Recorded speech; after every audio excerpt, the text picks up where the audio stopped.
भी हो, पहले मौके पर कलमा पढ़ा दो, क्योंकि अगर वो मर गया तो फिर वो जहन्नम में जाएगा। ये एक जनरल जो मैसेज है वो यही है। खाली कलमा पढ़ा देने से कोई नहीं बच जाता। कलमा पढ़ा देने से खाली मुसलमान ही नहीं बचेंगे कलमा पढ़ने से। तो ये जो अफीम खिला रखी है सब जगह, अभी कुरान तो ये कह रहा है ना, ईमान वालों को तो खिताब करके कह रहा है, अम हसिबतुम अन तदखुलुल जन्नत, ईमान लाने वालों से कह रहा है, तुमने ये हिसाब लगा लिया है कि तुम जन्नत में दाखिला मिल जाएगा। अरे भाई कलमा तो पढ़ रखा है जब ईमान वाले हैं कि नहीं मिलेगा। कुरान कुछ कह रहा है और आप कुछ और सिखा रहे हैं। अभी उसको खाली कलमे के वर्ड्स कहला देने से वो बच जाएगा। अगर ईमान उसके दिल में, अल्लाह के यहाँ फैसले होंगे, उसके ईमान दिल में है और उसने वर्ड्स मुंह से आपके सामने नहीं कहे थे और उसके दिल के अंदर आती चली आई थी, फैसले अल्लाह के यहाँ होंगे, कौन छोड़ा जाएगा कौन पकड़ा जाएगा। आपको आके बता दिया कि ऐसे बचेगा। ये खाली उस पर जा रहे हैं कि मन क़ाला ला इलाहा इल्लल्लाह फदखलल जन्नह, जिसने ला इलाहा इल्लल्लाह कहा था वो जन्नत में दाखिल हो चुका। ये तो सिर्फ उस ज़हनियत के साथ है कि पढ़ा ही देना। और ये सब तो बचे हुए हैं जितने पढ़ चुके हैं, ये सवा अरब, ये तो सब बचे हुए हैं, they are saved people. Quran कह रहा है कि तुमने ये समझा है तुम्हें जन्नत में दाखिला मिलेगा।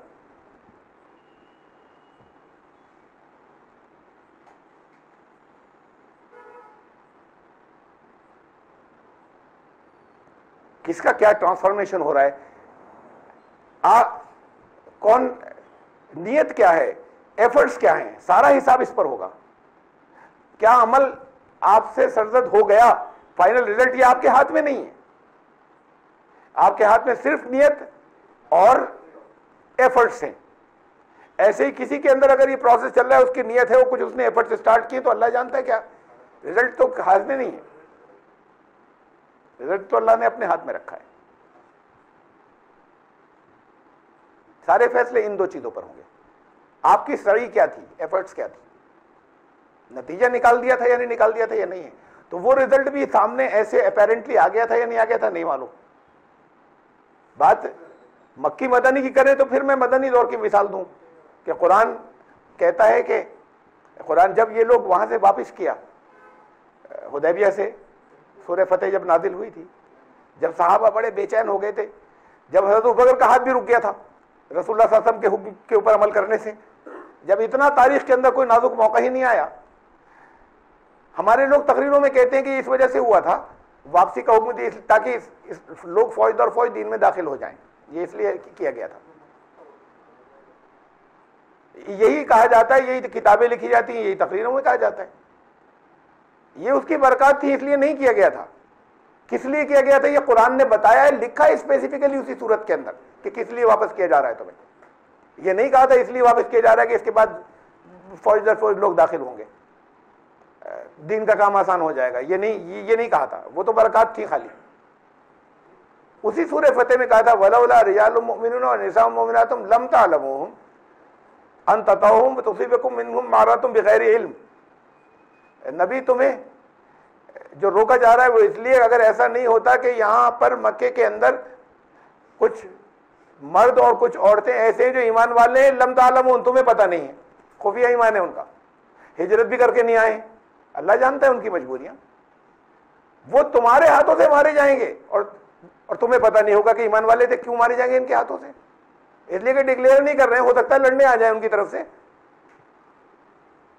नहीं लड़ने आएंगे तो वही नहीं मार देंगे, तो तुम्हारे हाथों से वो पिस जाएंगे।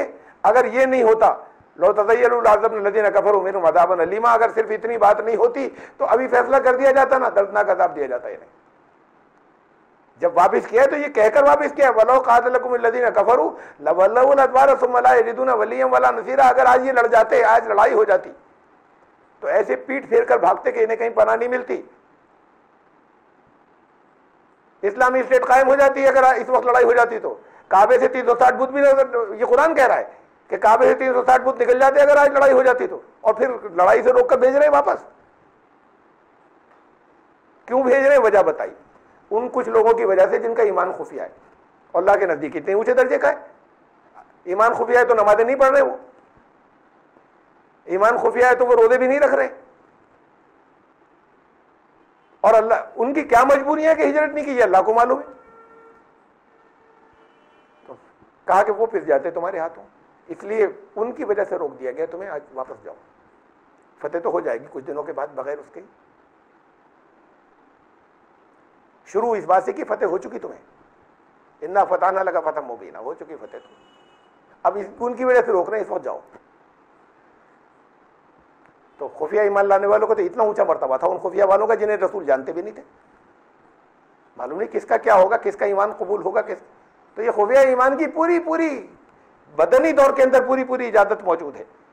हमारी नहीं है जिम्मेदारी कि हम कहें कि इन सब खतरों को देखा आते क्यों नहीं, इसे वो तय करेंगे किस दर्जे के उनके हालात हैं, निकलने के हैं अभी या नहीं है, और ये अल्लाह तय करेगा कि उनके सचमुच थे या नहीं थे।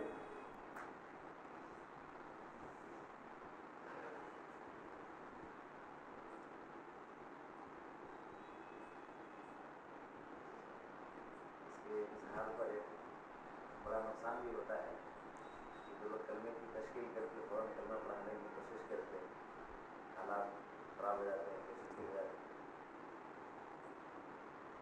हुए बहुत परेशानी में। अब जब आते हैं हमारे पास आते हैं तो हम कहते हैं भाई क्या करें, अल्लाह की मर्जी, तुम पहले जिनसे टकराए तो इसलिए तुमने इतने हमसे, तो तुम्हें इस्लाम ही कबूल करना था, हम ये थोड़ी कहते हैं मत करो, लेकिन तुम्हें इतने प्रॉब्लम नहीं होती, इतने मसाइल तुम्हारे साथ नहीं आते। अभी वो लेडीज़ वाले में मैंने सुनाए थे चंद वाक़यात, वो एक दो निकाय सुनाए थे कि मैं, एक लड़के ने गांव के विलेज के करीब के एडजेसेंट विलेज है रामपुर के, इस्लाम कबूल किया था। तो रमज़ान का महीना था, इस्लाम चंद दिन पहले कबूल किया था। मैं इतिकाफ में बैठ गया था तो मुझसे मिलने आया वो। ऐसे लोग जिन्होंने घर पर, अब उसने घर पर नहीं बताया था, ऐसे लोग जिन्होंने घर पर नहीं बताया और डिक्लेयर अभी नहीं किया हो, उनको रोज़ों की सबसे ज़्यादा परेशानी होती है, इसलिए कि वो उस वक्त पे सहरी नहीं खा सकते, और वक्त पे इफ्तार भी आसान नहीं होता, कहीं भी पानी पी लिया बस ख़त्म। पाबंदी से रोज़ अगर कहीं किसी जगह बैठकर खा रहे हैं तो वो आउट हो जाएगी। तो वो आया था मिलने के लिए, तो मैंने कहा रोज़े बड़े सख्त गुजर रहे होंगे, तो कहने लगा कि नहीं बहुत आराम से हूँ। तो मैंने कहा क्यों, मतलब खाना किस वक्त खाते हो, सहरी का क्या होता है? कहने लगे जिस दिन आँख नहीं खुलती पिताजी उठा देते हैं। तो कि तुम्हारे वो, तुमने तो मतलब घर में बताया नहीं था, सीक्रेट रखा था, तो पिताजी कैसे उठा देते? बोले घर वालों को तो नहीं मालूम था, गांव यही रमज़ान में गांव वालों को अंदाज़ा हो गया, जो मैं इफ्तार के बाद छुप छुप के कहीं खाता था, गांव वालों को अंदाज़ा हो गया, और गांव वाले कई बहुत से लोग मिलकर आ गए घर शिकायत करने के लिए कि आपका लड़का मुसलमानों की तरह रोज़े रखता है। ले बाप को उस वक्त जो भी आई समझ में, मतलब चढ़ गया वो। मैंने कहा तुम्हारी बहू बेटियों को ताकता है, तुम्हारे घर चोरी करने आता है, तुम्हारे गरेबानों पे हाथ डालता है, तुम कोई बुरा काम कर रहा है क्या? तुम अच्छे काम की शिकायत करने आए हो, जाओ यहाँ से। और कहने लगे उस दिन से जिस दिन मेरी आंख नहीं खुलती वो उठा देते कि उठ तेरी सहरी का वक्त हो गया। उसका नाम नहीं बदला है, वो वहीं पर रहता है वैसे, और नाम बदलते हालात बदल जाते हैं। तो हम फौरन ये करते कि उसका नाम बदलते, उसे कहते हैं वहां उस घर को तो छोड़ दो, इधर आ जाओ, रोटी वोटी हम देखते रहेंगे तुम्हारी, दाढ़ी जितनी हो सके उतनी लंबी करना, टोपी हमेशा सर पर होनी चाहिए। और उसके बाद तो फिर अब जितना भी हम कर सकते सब वो करते, लेकिन फिर जितनी स्ट्रगल वो करता है, तो ये उनसे पूछिए जो नॉन मुस्लिम है, उनसे पूछिए कि कितनी स्ट्रगल उसे करनी पड़ती है। वो उसको घर वाले उठा देते हैं, वो सपोर्ट करते हैं।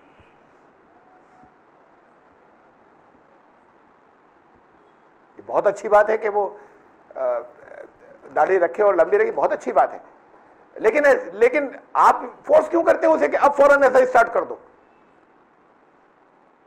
इमीडिएटली? तो वो इसको वो नहीं बर्दाश्त कर पाते कि ये क्या हो गया मेरे घर पे।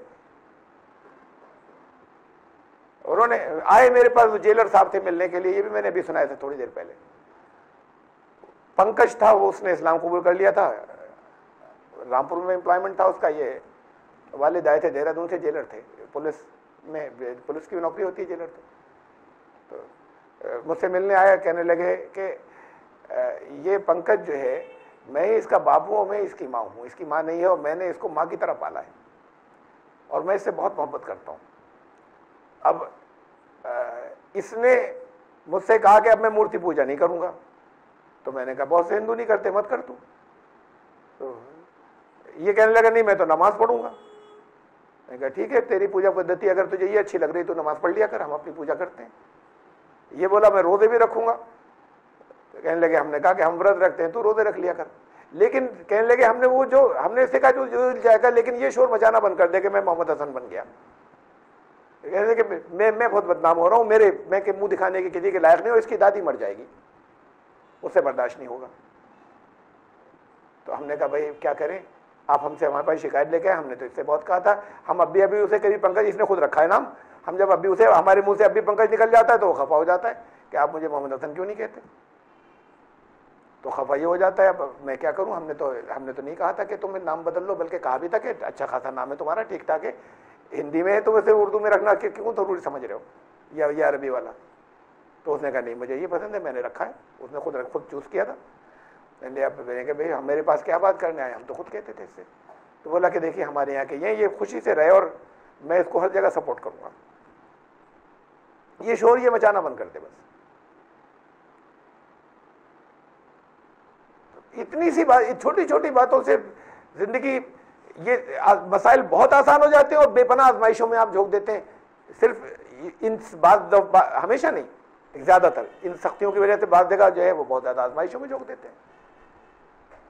तो आते हैं जो बेचारे बहुत आजमाइश में होते हैं, हम कहते हैं भाई मजबूरी है, अगर शुरू में हमें मिले होते तो हम तुम्हें समझाते कि नहीं, इतनी ज्यादा इन चीजों की शिद्दत की शुरू से जरूरत नहीं थी तुम्हें, जब जरा सा माहौल साजगार हो जाए उसके बाद जो दिल चाहे करो।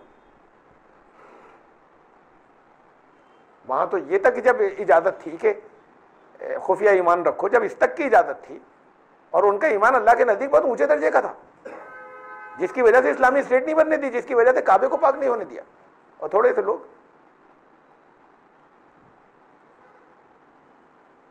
सूरे मोमिन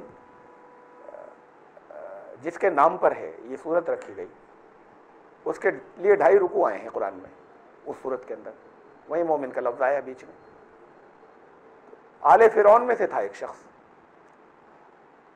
और वो हजरत मूसा के जब कत्ल के मंसूबे बनते थे तो उन्हें सबटिश करता था। कुरान ने ये कहकर उसका बयान किया है कि यक्तुमु ईमानु व हुवा मोमिन, यक्तुमु ईमानु, था वो मोमिन, ईमान छुपाए हुए था, खुफिया मोमिन था।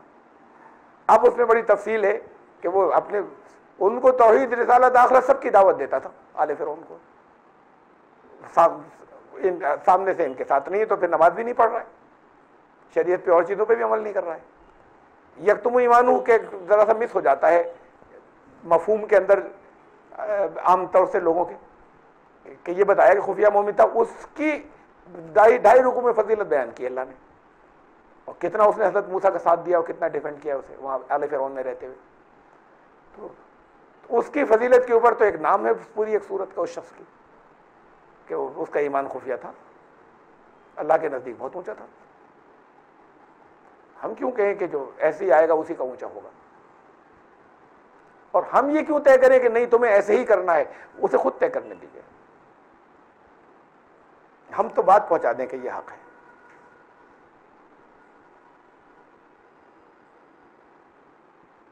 तो अब कैसा ईमान है, क्या है दिल में जो कोई अल्लाह के यहाँ, उसके लिए वो क्या स्ट्रगल कर रहा है, और है कि अगर हालात बहुत, इसे इस्तिरार की हालत कहते हैं, कि हालात का बर्दाश्त बिल्कुल की आखिरी हद पर पहुंच जाना, इसे कहते हैं इस्तिरार।